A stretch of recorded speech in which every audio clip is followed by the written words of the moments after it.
नमस्कार, मैं आचार्य प्रदीप शास्त्री आपका दी अल्पाइन टॉप स्कूल के डिजिटल प्लेटफॉर्म पर हार्दिक अभिनंदन करता हूँ, स्नेहपूर्ण अभिनंदन करता हूँ। तो प्यारे विद्यार्थियों, पिछली कक्षा के अंदर हमने पढ़ा था साहित्य शब्द की उत्पत्ति, अर्थ और परिभाषा। तो बेटा इस बार मैं आपके सामने आपके समक्ष एक नए विषय के साथ उपस्थित हुआ हूँ। तो बेटा आज का जो हमारा विषय है वो रहेगा पद्य और गद्य का परिचय। पद्य और गद्य का परिचय। तो बेटा पद्य और गद्य साहित्य के दो प्रकार हैं। तो बेटा क्या है, शैली के आधार पर हम बात करेंगे साहित्य के प्रकार की।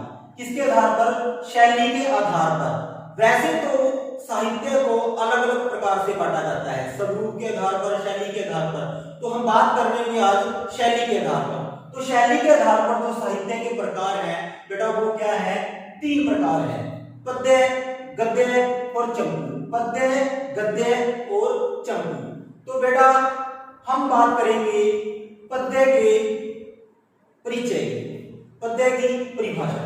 तो बेटा जो पद्य की परिभाषा है वो क्या है? पद्य यानी कि पोएट्री। पद्य की परिभाषा छंदोबद्ध रचना पद्य कहलाती है। क्या बेटा? छंदोबद्ध रचना पद्य कहलाती है, या छंद सहित पंक्तियां पद्य कहलाती है। ठीक है बेटा। तो जो कविता होती है वो भी क्या है? पद्य होती है। वो भी क्या है? पद्य की एक विधा है। यदि हम बात करते हैं कविता की परिभाषा की तो वहां पर एक समस्या पैदा हो जाती है।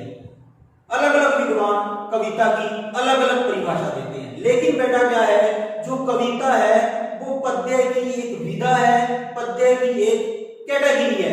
यानी जो पद्य की परिभाषा है वही कविता की परिभाषा होती है। तो बेटा पद्य की परिभाषा क्या होती है? छंदोबद्ध रचना पद्य कहलाती है, या हम कह सकते हैं छंद सहित पंक्तियां पद्य कहलाती है। तो बेटा छंद, यदि हम बात करें अब छंद की, तो छंद क्या है? तो हम जानेंगे छंद क्या है, यानी कि कौन सी पंक्तियां होती हैं जिसमें छंद होता है। तो बेटा हम छंद की बात करेंगे तो जो छंद होता है बेटा वो तीन प्रकार का होता है। क्या होता है? तीन प्रकार का होता है। एक होता है मात्रिक छंद, एक होता है वार्णिक छंद और एक होता है मुक्तक छंद। तो उससे पहले हम जानेंगे छंद के तत्व। तो बेटा जो छंद के तत्व होते हैं वो होते हैं वर्ण, मात्रा, तुक, यति, गति, चरण और लय। ठीक है बेटा। वर्ण, जो हमारी देवनागरी लिपि के जो वर्ण हैं उनकी बात की गई है। मात्रा यानी कि जो स्वर हैं उनकी बात की गई है। तुक, क्या बेटा? तुक, तुक क्या होता है? ऐसी पंक्तियां जिनके अंतिम शब्द आपस में समान होते हैं, एक जैसे होते हैं। तो यदि यदि होती है विराम यानी कि रुकना, यानी कि विराम चिन्ह, यानी कि पंक्तियों के अंदर हम जो विराम चिन्ह प्रयोग करते हैं उसे क्या बोलते हैं? यदि। और गति होती है प्रवाह, यानी कि कविता को बोलने का प्रभाव। ठीक है बेटा। और चरण यानी कि पद, यानी कि पंक्तियां। क्या? यानी कि कविता की कितनी पंक्तियां हैं। तो हर छंद के अंदर कम से कम 4 चरण होते हैं। और लय, तो जब ये क्या है छंद, जब ये सभी एक साथ आ जाते हैं तो वहां पर बेटा छंद बन जाता है। छंद का काम क्या है बेटा? छंद का काम है वर्णों या मात्राओं की संख्या को गिनना। कितनी? वर्णों और मात्राओं की संख्या को गिनना ही छंद है। तो छंद के अंदर वर्णों की और मात्राओं की संख्या बेटा निश्चित होती है। क्या होती है? निश्चित। जब हम छंद के अंदर मात्राओं की संख्या को गिनते हैं तो वो मात्रिक छंद होता है, और जब हम छंद के अंदर वर्णों की संख्या को गिनते हैं तो वो वार्णिक छंद होता है। और जब हम ना मात्राओं की संख्या गिनते ना हम वर्णों की संख्या गिनते, लेकिन हम मुक्तक, जिसमें कुछ पंक्तियां बेटा कविता की जो कुछ पंक्तियां होती हैं जो स्वतंत्र होती हैं, जो वर्णों और मात्राओं की संख्या से स्वतंत्र होती है, यानी कि जो वर्णों और मात्राओं की निश्चित संख्या होती है उनसे स्वतंत्र होती है। तो बेटा मात्रा, मात्रा जो हम पढ़ते हैं हिंदी के अंदर, मात्रा शब्द का अर्थ क्या है या मात्रा क्या मात्रा बेटा एक पैमाना है। क्या है? एक पैमाना है। मात्रा क्या है? एक पैमाना है। जैसे हम कहते हैं 2 किलो गेहूं, 2 लीटर दूध। तो लीटर और किलो क्या है?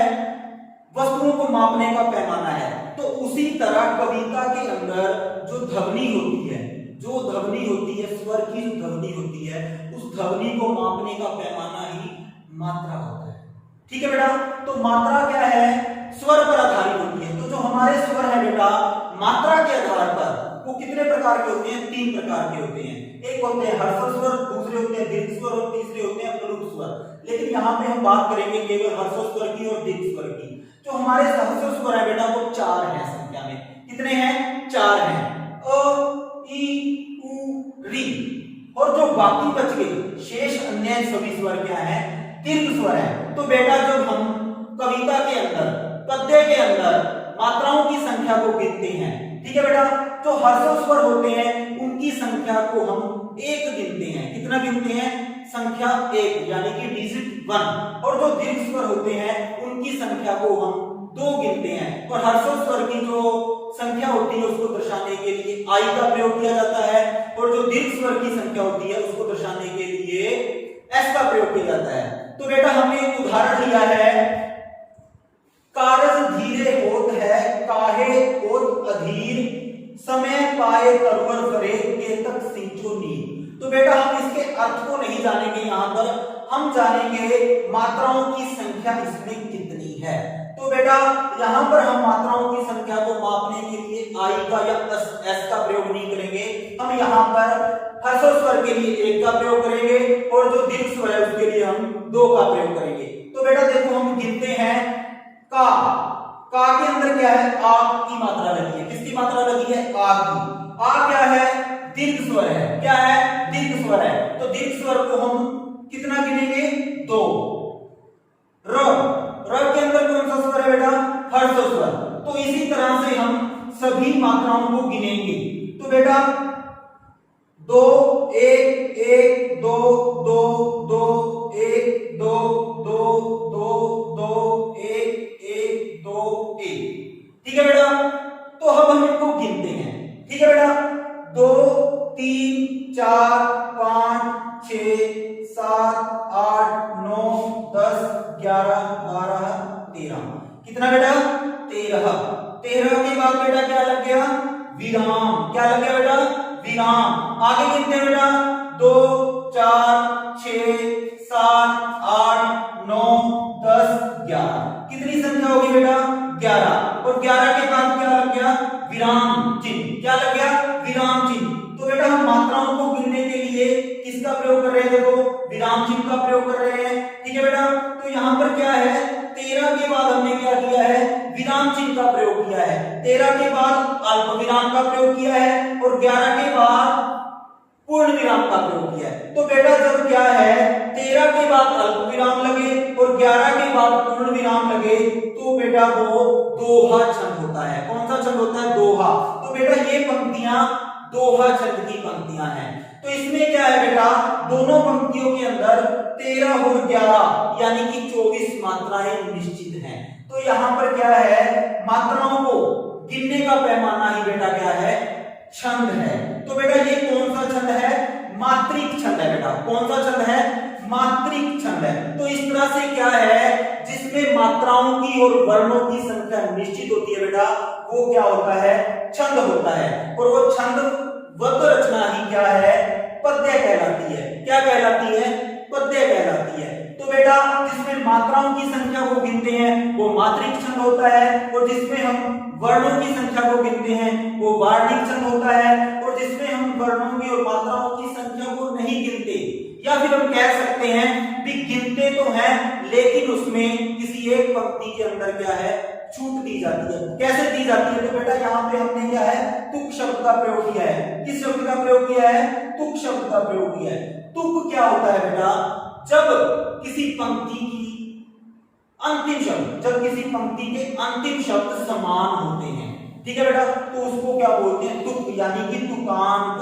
तो बेटा यहाँ पे क्या है? मैंने एक उदाहरण दिया है 4 पंक्तियों का।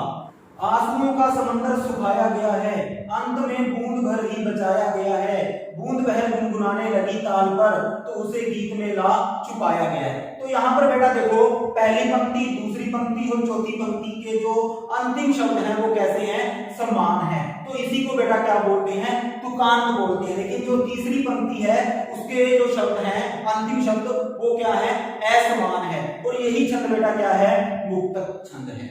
ओके बेटा, धन्यवाद।